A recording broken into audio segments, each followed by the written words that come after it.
I wonder what you mean when you use the word I. I've been very interested in this problem for a long, long time, and I've come to the conclusion that what most civilized people mean by that word is a hallucination. That is to say, a false sense of personal identity that is at complete variance with the facts of nature. And as a result of having a false sense of identity, we act in a way that is inappropriate to our natural environment. And when that inappropriate way of action is magnified by a very powerful technology, we swiftly begin to see the results of a profound discord between man and nature. As is well known, we are now in the process of destroying our environment as a result of an attempt to conquer it and master it. And we have not realized, therefore, that our environment is not something other than ourselves. In assuming that it is, we have made a great mistake and are now paying the price for it. But most people would agree with the lines of the poet who said, "I, a stranger and afraid, in a world I never made." Because we have the strong sensation that our own being inside our skin is extremely different from the world outside our skin. That while there may be intelligence inside human skins, and while there may be values and loving feelings, outside the skin is a world of mechanical process which does not give a damn about any individual and which is basically unintelligent, being gyrations of blind force, and so far as the merely biological world is concerned, gyrations of libido, which is Freud's word for blind lust. It should be obvious that the human being goes with the rest of the universe. Even though we say in popular speech, "I came into this world." Now, it is not true that you came into this world. You came out of it. In the same way as a flower comes out of a plant or a fruit comes out of a tree. And as an apple tree apples, the solar system in which we live, and therefore the galaxy in which we live, and therefore the system of galaxies in which we live, that system peoples. And therefore people are an expression of its energy and of its nature. If people are intelligent, and I suppose we have to grant that if, then the energy which people express must also be intelligent, because one does not gather figs from thistles and grapes from thorns. But it does not occur, you see, to the ordinary civilized person to regard himself or herself as an expression of the whole universe. It should be obvious that we cannot exist except in an environment of earth, air, water, and solar temperature, that all these things go with us and are as important to us, albeit outside our skins, as our internal organs, heart, stomach, brain, and so forth. Now, if then we cannot describe the behavior of organisms without at the same time describing the behavior of their environments, we should realize that we have a new entity of description. Not the individual organism alone, but what would now be called a field of behavior, which we must call rather clumsily the organism environment. You go with your environment in the same way as your head goes with the rest of your body. You do not find in nature faces arriving in the world sui generis. They go with a body. But also bodies do not arrive in a world which would be, for example, a plain ball of scrubbed rock floating without an atmosphere far away from a star. That will not grow bodies. There is no soil for bodies. There is no complexity of environment, which is body producing. So bodies go with a very complicated natural environment. And if the head goes with the body and the body goes with the environment, the body is as much an integral part of the environment as the head is part of the body. It is deceptive, of course, because the human being is not rooted to the ground like a tree. A human being moves about and therefore can shift from one environment to another. But these shifts are superficial. The basic environment of the planet remains a constant. And if the human being leaves the planet, he has to take with him a canned version of the planetary environment. Now, we are not really aware of this. Upon taking thought and due consideration, it does occur to us, yes, indeed, we do need that environment. But in the ordinary way, we don't feel it. That is to say, we don't have a vivid sensation of belonging to our environment in the same way that we have a vivid sensation of being an ego inside a bag of skin, located mostly in the skull, about halfway between the ears and a little way behind the eyes. And it issues in these disastrous results of the ego, which, according to 19th century common sense, feels that it is a fluke in nature, and that if it does not fight nature, it will not be able to maintain its status as intelligent fluke. So the geneticists are now saying, and many others are now saying, that man must take the course of his evolution into his own hands.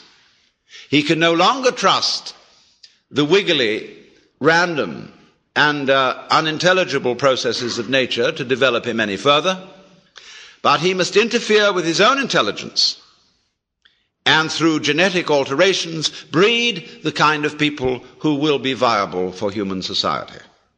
And that sort of thing. Now this, I submit, is a ghastly error. Because human intelligence has a very serious limitation. That limitation is that it is a scanning system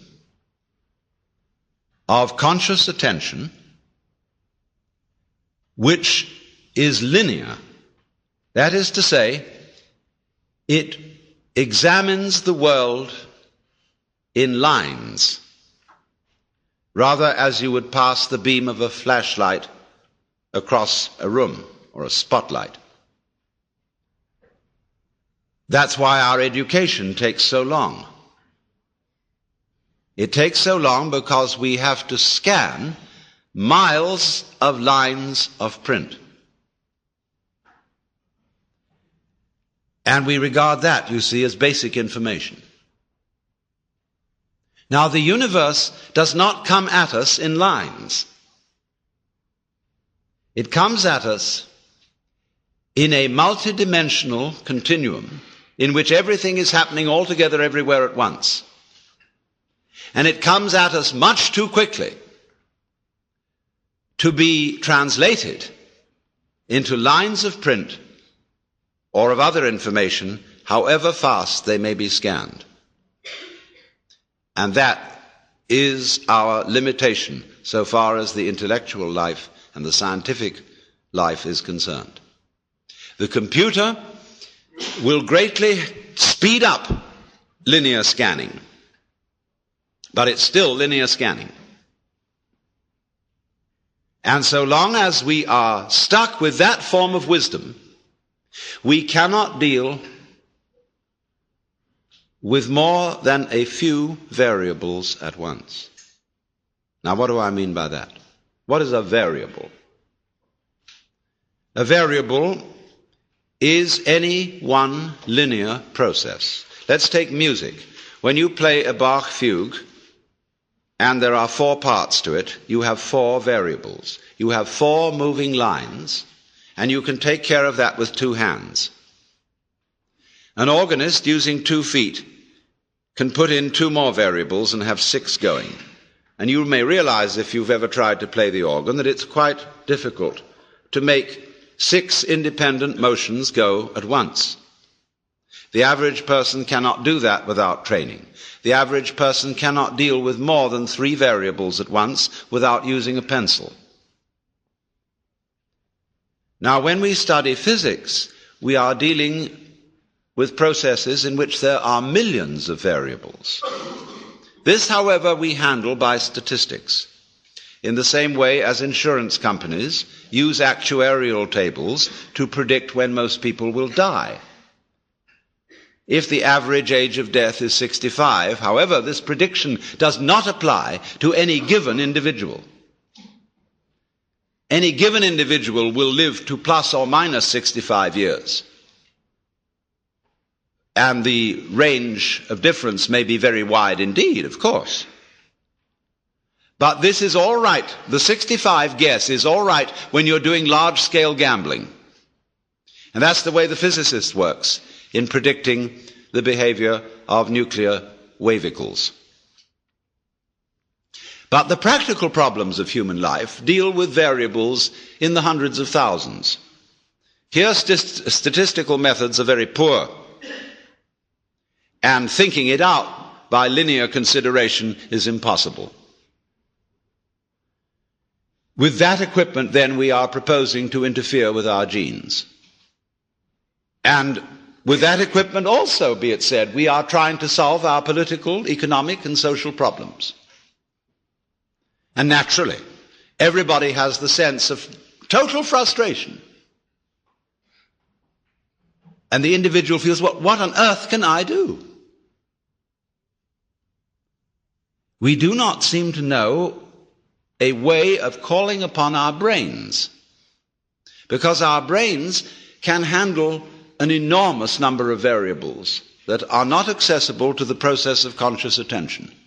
Your brain is now handling, or your total nervous system, to be more accurate, your blood chemistry, the secretions from your glands, the behavior of millions of cells.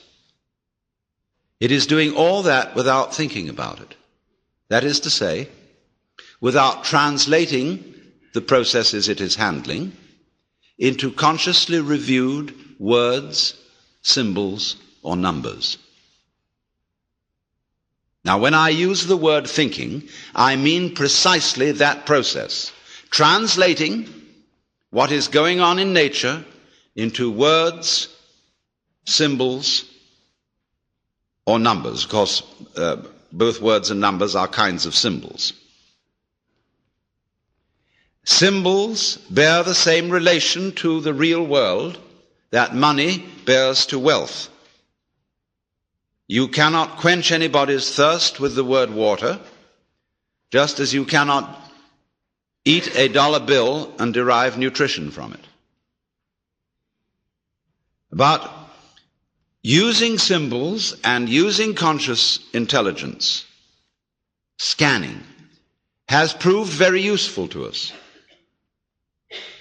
It has given us such technology as we have. But at the same time, it has proved too much of a good thing. At the same time, We've become so fascinated with it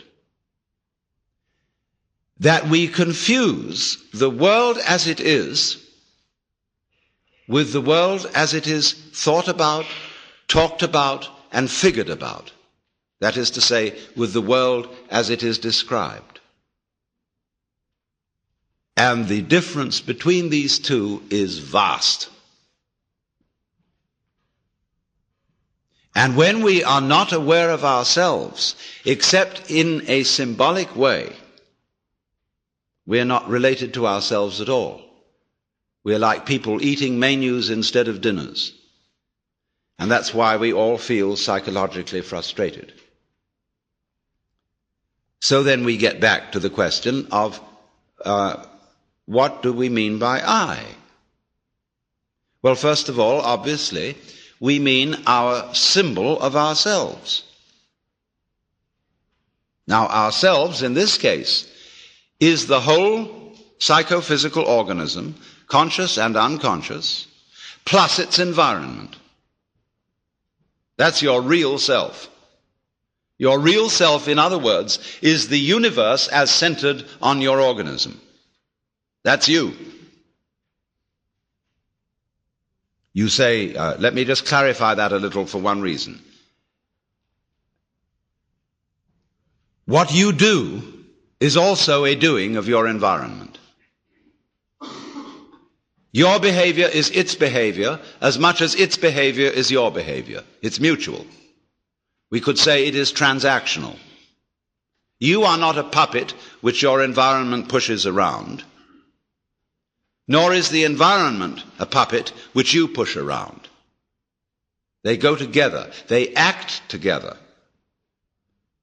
In the same way, for example, if I have a wheel, one side of it going down is the same as the other side of it going up. When you handle the steering wheel of a car, are you pulling it or are you pushing it? No, you're doing both, aren't you? When you pull it down this side, you are pushing it up that side. It's all one. So there's a push-pull between organism and environment. We are only rarely aware of this as when in curious alterations of consciousness, which we call mystical experience, cosmic consciousness, an individual gets the feeling that everything that is happening is his own doing.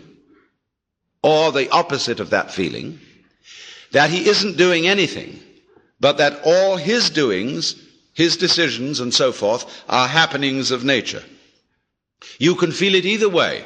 You can describe it in these two completely opposite ways, but you're talking about the same experience. You're talking about experiencing your own activity and the activity of nature as one single process. And you can describe it as if you were omnipotent like God, or as if it were completely deterministic and you hardly existed at all. But remember, both points of view are right. And we'll see where that gets us. But we don't feel that, do we, ordinarily? What we feel instead is an identification of ourselves with our idea of ourselves. Or I would rather say, with our image of ourselves. And that's the person, or the ego. You play a role. You identify with that role. I play a role. It's called Alan Watts. And I know very well that that's a big act. I can play some other roles besides Alan Watts, if necessary. But I find this one is better for making a living.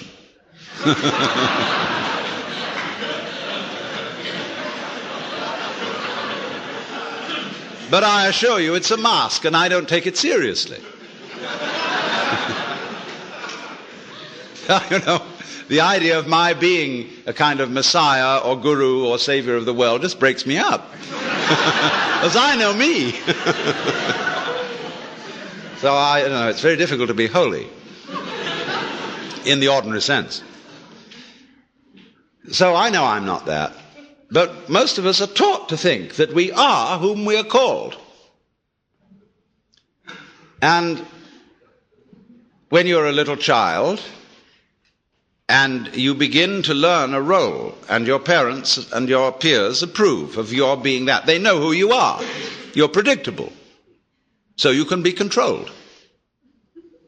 But when you act out of role and you imitate some other child's behavior, everybody points the finger and says, you're not being true to yourself. Johnny, that's not you, that's Peter. And so you learn to stay Peter, or to stay Johnny.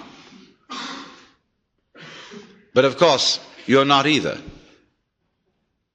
Because this is just the image of you. It's as much of you as you can get into your conscious attention, which is precious little. Your image of yourself contains no information about how you structure your nervous system. It contains no information about your blood chemistry. It contains almost no information about the subtle influences of society upon your behavior. It does not include the basic assumptions of your culture, which are all taken for granted and unconscious. And you can't find them out unless you study other cultures to see how their basic assumptions differ. It includes all kinds of illusions that you're completely unaware of, as, for example, that time is real, and that there is such a thing as a past, which is pure hokum. But nevertheless, all these things are unconscious in us, and they are not included in our image of ourselves, nor, of course, included in our image of ourselves is there any information about our inseparable relationships with the whole natural universe. So, this is a very impoverished image. When you ask a person, what did you do yesterday? They'll give you a historical account of a certain number of events in which they participated and a certain number of things which they saw, used, or were clobbered by. But realize at once that this history leaves out most of what happened. In trying to describe what happens to me this evening, will never be able to describe it, because there are so many people here that if I were to talk about everyone whom I've seen, what they were wearing, what color their hair was, what sort of expressions they had on their faces, I would have to talk till doomsday. So instead of this rich physical experience, which is very rich indeed, I have to attenuate it in memory and description to saying, oh, I met a lot of people in Philadelphia. And there were men and there were women, and lots of them were young and some of them were old. You know, it's a most utterly impoverished account of what went on. So therefore, in thinking of ourselves in this way, what I did yesterday, what I did the day before, in terms of this stringy, mangy account, all I have is a caricature of myself. And you know the caricaturist doesn't draw you all in, he just puts certain salient features whereby people will recognize you. It's not a skeleton. So we are, as it were, conceiving ourselves as a bunch of skeletons. And they got no flesh on them, just a bunch of bones. And no wonder we all feel inadequate. We're all looking for something to the future, to bring us the goodie. We know we ought to have, there's a golden goodie at the end of the line somewhere. There's a good time coming, be it ever so far away, that one far-off divine event to which all creation moves. We hope. And therefore we say of something that's no good, it has no future. I would say it has no present.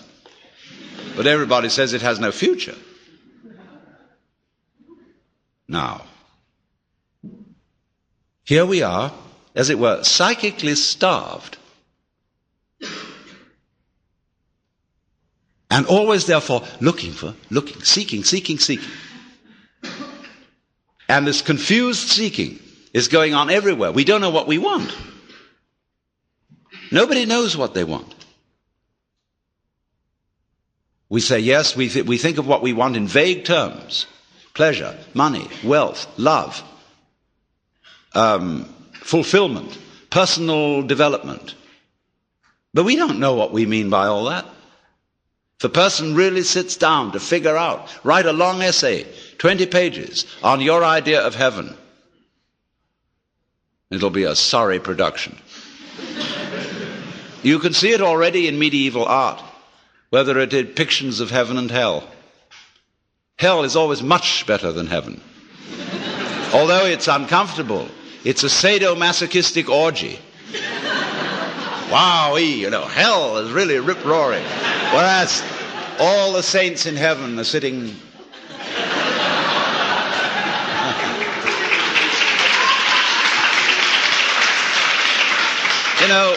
very, very smug and demure, like they were in church.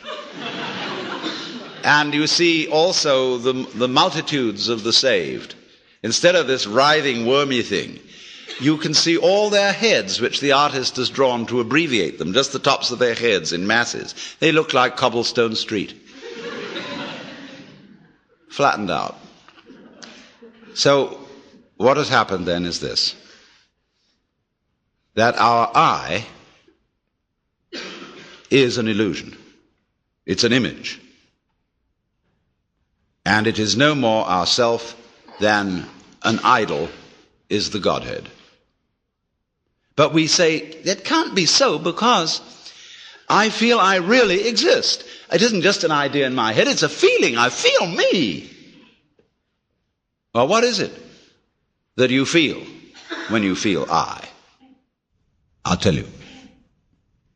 What do you do when somebody says, pay attention?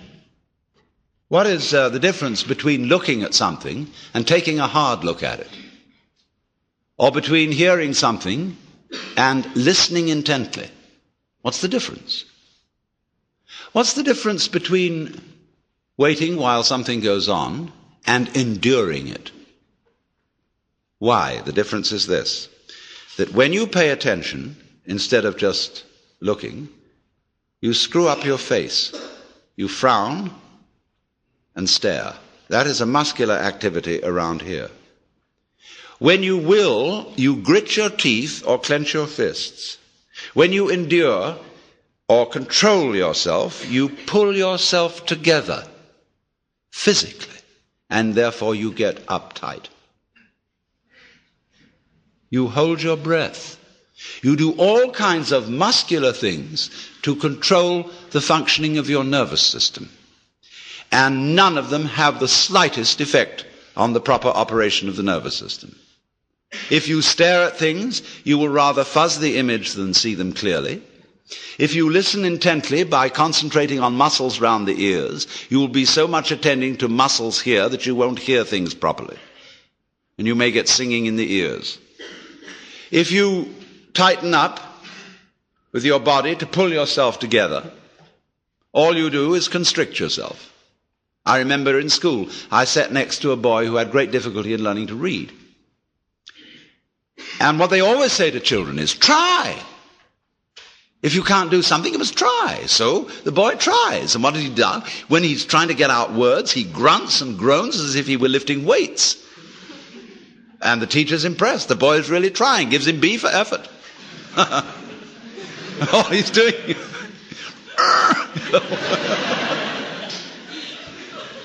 has nothing to do with it. Now, we all make this muscular straining with the thought that it's achieving psychological results. The sort of psychological results it's intended to achieve. Now, all this amounts to is it's like you're taking off in a jet plane. You've got a mile down the runway and the thing isn't up in the air yet and you get nervous. So you start pulling at your seatbelt. That's what it is. Now, that is a chronic feeling. We have it in us all the time, and it corresponds to the word I. That's what you feel when you say I. You feel that chronic tension. Because when an organ is working properly, you don't feel it. If you see your eye, you've got cataract. If you hear your ears, you've got singing in your ears, getting in the way of hearing. When you are fully functioning, you are unaware of the organ. When you're thinking clearly, your brain isn't getting in your way. Actually, of course, you are seeing your eyes in the sense that everything you see out in front of you is a condition in the optic nerves at the back of the skull. That's where you're aware of all this. But you're not aware of the I as the I. I'm talking about the optical eye. So when we are aware of the ego eye, we are aware of this chronic tension inside ourselves. And that's not us. It's a futile tension. So when we get the illusion, the image of ourselves, married to a futile tension, you've got an illusion married to a futility. And then you wonder why I can't do anything. Why I feel in the face of all the problems of the world impotent. And why I somehow cannot manage to transform I. Now here we get to the real problem. Because we're always telling each other that we should be different. Now, I'm not going to tell you that tonight. Why not? Because I know you can't be. Nor can I. That may sound depressing, but I'll show you it isn't. It's very heartening. But everybody, you see, who is at all sensitive and awake to their own problems and human problems is trying to change himself.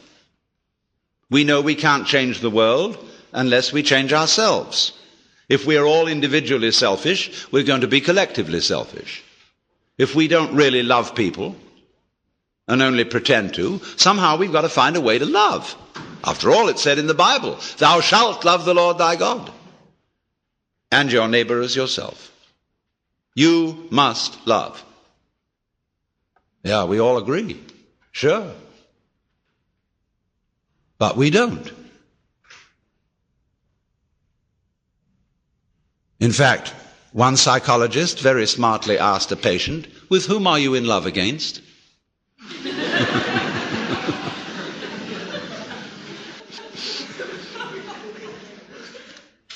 And this particularly becomes appalling when we enter into the realm of higher things, by which I mean spiritual development. Everybody these days is interested in spiritual development.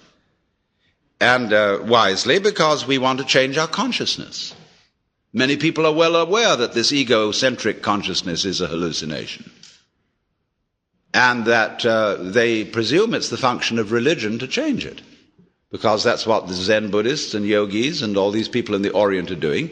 They are changing their state of consciousness to get something called satori, or mystical experience, or nirvana, or moksha, or what have you. And everybody around here is really enthused about that, because you don't get that in church.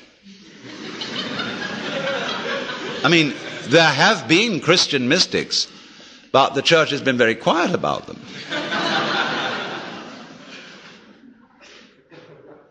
But in the average church, all you get is talk. There's no meditation, no spiritual discipline. They tell God what to do interminably, as if he didn't know.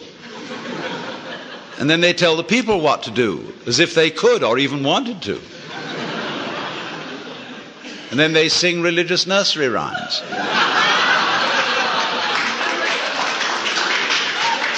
And then, to cap it all, the Roman Catholic Church, which did at least have an unintelligible service, which was, it was real mysterious and suggested vast magic going on. They went and put the thing into bad English. And they took away incense, and they became a bunch of Protestants, and the thing was just terrible. So now all these Catholics are at loose ends. As Claire Booth Luce put it, not to be a pun, but she said, it's no longer possible to practice contemplative prayer at Mass. Because you're being advised, exhorted, edified all the time. And it becomes a bore. Think of God listening to all those prayers. Talking about grieving the Holy Spirit. It's just awful. People have no consideration for God at all.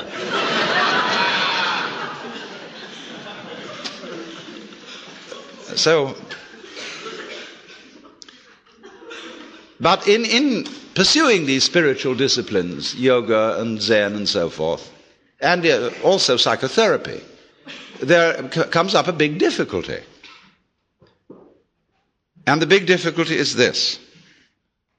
I want to find a method whereby I can change my consciousness.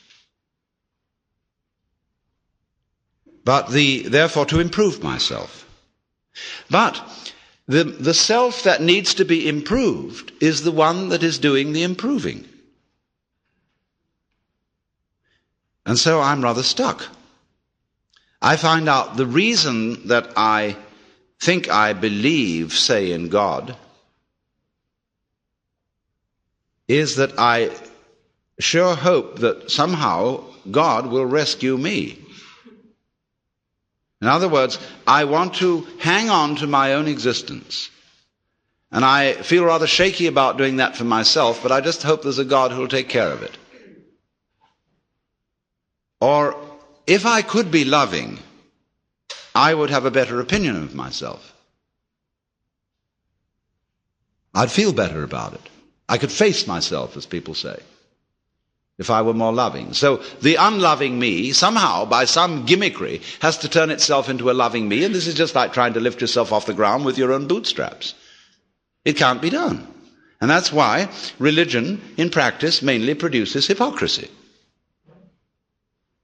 and guilt, because of the constant failure of these enterprises. Oh, people go and study Zen, and they come back and say, wow, getting rid of your ego is a superhuman task. I assure you it's going to be very, very difficult to get rid of your ego. You're going to have to sit for a long time, and you're going to get the sorest legs. It's hard work. And all you wretched kids who think you're getting rid of your ego on part or something or other and easy yoga, you don't know what you're in for when it really comes down to the nitty-gritty. Well, you know, the biggest ego trip going is getting rid of your ego.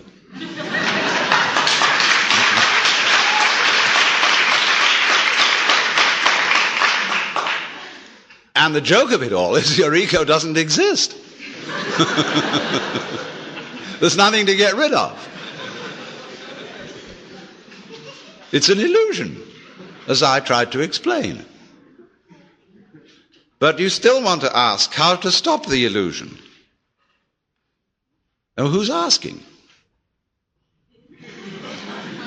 I mean, do you think, in the ordinary sense in which you use the word I, how can I stop identifying myself with the wrong me? Well, the answer is simply you can't. Now, the Christians put this in their way when they say that mystical experience is a gift of divine grace. Man, as such, cannot achieve this experience. It is a gift of God, and if God doesn't give it to you, there's no way of getting it. Now, that is solidly true. You can't do anything about it because you don't exist. Well, you say, that's pretty depressing news. But the whole point is it isn't depressing news. It is the joyous news. There's a Zen poem which puts it like this, talking about it.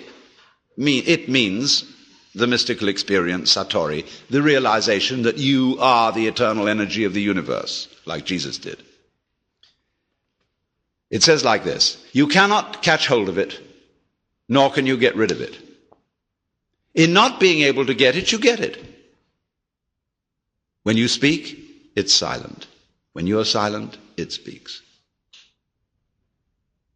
Now, in not being able to get it, you get it. Because this whole feeling, what Krishnamurti is trying to explain to people, for example, when he says, why do you ask for a method? There is no method. All methods are simply gimmicks for strengthening your ego. So how do we not do that? He says, you're still asking for a method. There is no method. If you really understand what your I is, you will see there is no method. This is so sad. But it's not. This is the gospel, the good news. Because if you cannot achieve it, if you cannot transform yourself, that means that the main obstacle to mystical vision has collapsed. That was you. What happens? You can't do anything about it. You're at your wit's end. What are you going to do? Commit suicide? But supposing you just put that off for a little while. Wait and see what happens. You can't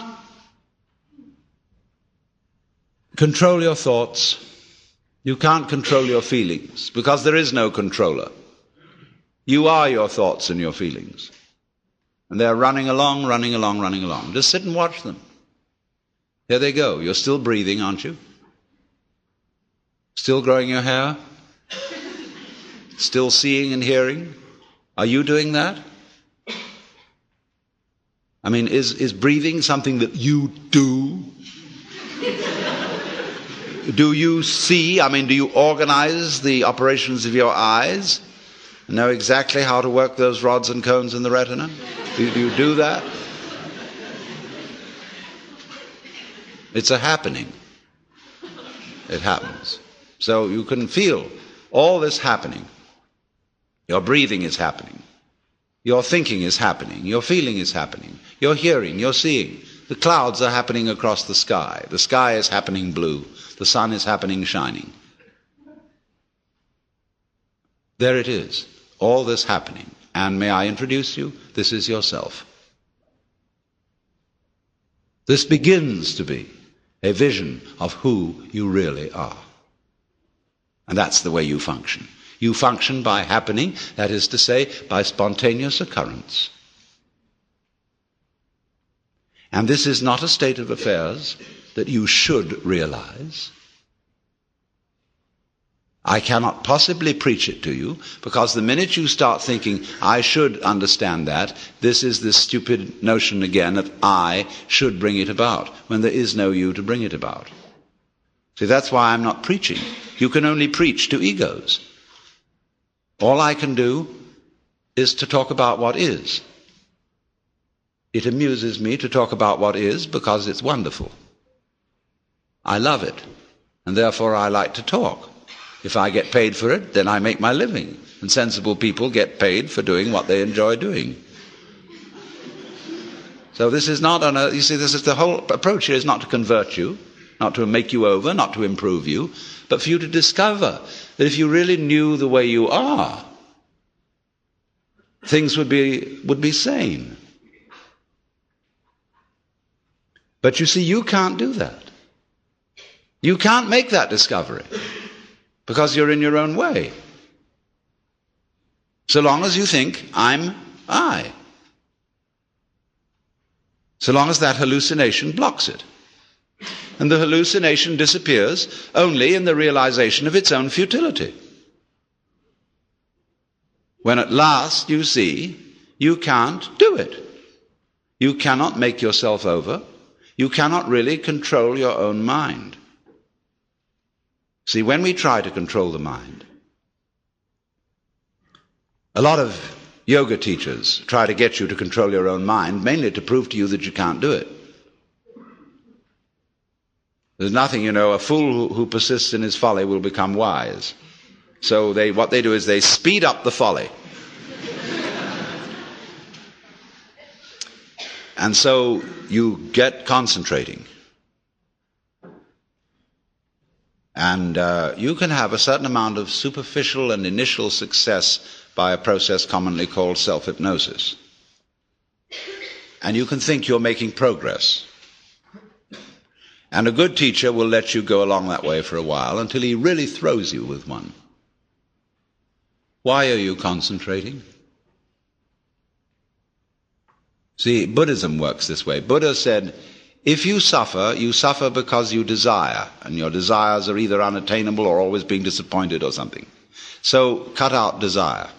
So those disciples went away and they stamped on desire, jumped on desire, cut the throat of desire, and threw out desire. But then they came back and Buddha said, but you are still desiring not to desire. They wondered how to get rid of that. So when you see that that's nonsense, there naturally comes over you a quietness. In seeing that you cannot control your mind, you realize there is no controller. What you took to be the thinker of thoughts is just one of the thoughts. What you took to be the feeler of the feelings, which was that chronic muscular strain, is just one of the feelings. What you took to be the experiencer of experience is just part of the experience. So there isn't any thinker of thoughts, feeler of feelings. We get into that bind because we have a grammatical rule that verbs have to have subjects. And the funny thing about that is that verbs are processes and subjects are nouns, which are supposed to be things. How does a noun start a verb? How does a thing put a process into action? Obviously it can't. But we always insist that there is this subject called the knower. And without a knower, there can't be knowing. Well, that's just a grammatical rule. It isn't a rule of nature. In nature, there's just knowing, like you're feeling it. And I have to say you are feeling it, as if you were somehow different from the feeling. When I say I am feeling, what I mean is there is feeling here. When I say you are feeling, I mean there is feeling there. I have to say even there is feeling. What a cumbersome language we have. Chinese is easier. You don't have to put all that in. You can say things twice as fast in Chinese as you can in any other language. Well, anyway, when you come to see that you can do nothing, that the play of thought, of feeling, etc., just goes on by itself as a happening, then you are in a state which we will call meditation. And slowly, without being pushed, your thoughts will come to silence. That is to say, all the verbal, symbolic chatter going on in the skull. Don't try and get rid of it, because that will again produce the illusion that there's a controller. Just, it goes on, it goes on, it goes on, and finally it gets tired of itself and bored and stops. And so then there's a silence. And this is a deeper level of meditation. And in that silence, you suddenly begin to see the world as it is. And you don't see any past, and you don't see any future. You don't see any difference between yourself and the rest of it. That's just an idea. You can't put your hand on the difference between myself and you. You know, you can't blow it, you can't bounce it, you can't pull it. It's just an idea. You can't find any material body, because material body is an idea. So is spiritual body. This is somebody's philosophical notions. See, reality isn't material. That's an idea. Reality isn't spiritual. That's an idea. Reality is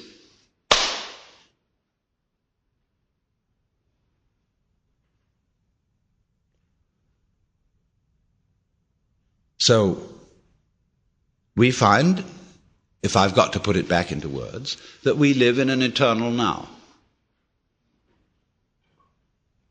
You've got all the time in the world, because you've got all the time there is, which is now. And you are this universe. And you feel this strange feeling when ideas don't define the differences, you feel that other people's doings are your doings. And that makes it very difficult to blame other people.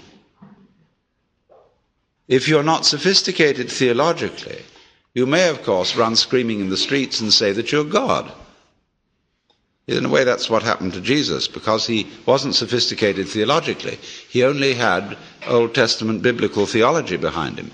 If he'd had Hindu theology, he could have put it more subtly. But it was only that rather primitive theology of the Old Testament. And that was a conception of God as a monarchical boss. Thanks. And you can't go around and say, I'm the boss's son.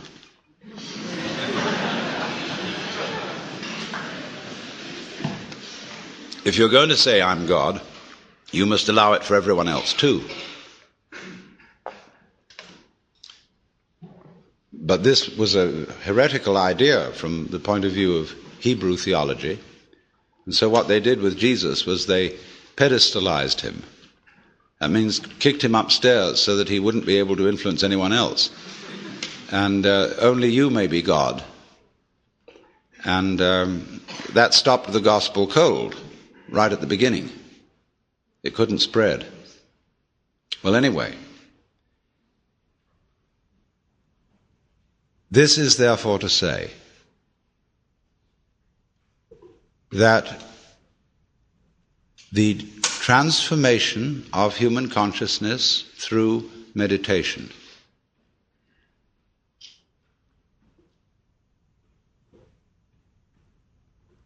is frustrated so long as we think of it in terms of something that I myself can bring about by some kind of wangle, by some sort of gimmick. Because you see, that leads to endless games of spiritual one-upmanship and of guru competitions. Of my guru is more effective than your guru. My yoga's faster than your yoga. I'm more aware of myself than you are. I'm humbler than you are. I'm sorrier for my sins than you are. I love you more than you love me.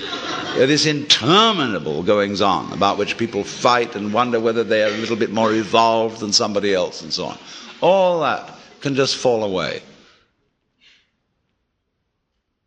And then we get this strange feeling that we have never had, you see, in our lives, except occasionally by accident. Some people get a glimpse that we are no longer this poor little stranger and afraid in a world it never made, but that you are this universe, and you are creating it at every moment, because you see, it starts now. It didn't begin in the past. There was no past. See, if the universe began in the past, when that happened, it was now. See? Well, it's still now. And the universe is still beginning now, and it's trailing off like the wake of a ship from now. And the wake of the ship fades out, so does the past. You can look back there to explain things, but the explanation disappears. You'll never find it there. Things are not explained by the past. They're explained by what happens now. That creates the past. And it begins here. That's the birth of responsibility. Because otherwise, you can always look over your shoulder and say, well, I'm the way I am because my mother dropped me. And she dropped me because she was neurotic because her mother dropped her. And away we go back to Adam and Eve or to a disappearing monkey or something. And we never get at it. But in this way, you're faced with it. You're doing all this.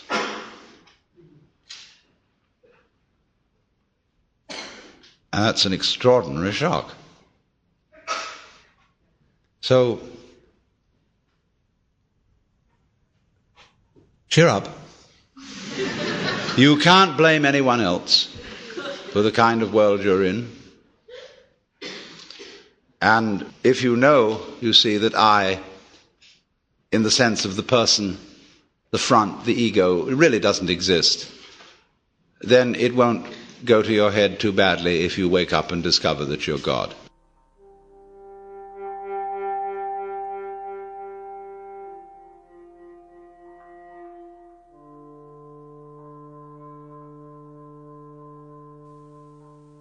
You've been listening to Alan Watts from the Spoken Word Library of the Electronic University. For copies of this and other Alan Watts programs, please go to alanwatts.com on the World Wide Web, or call us toll-free at 1-800-WO-WATTS. That's ALANWATTS.com or 1-800-WO-WATTS. The Watts website features free audio downloads, program lists, and information on Watts' life and works. Once again, that's alanwatts.com or 1-800-WO-WATTS.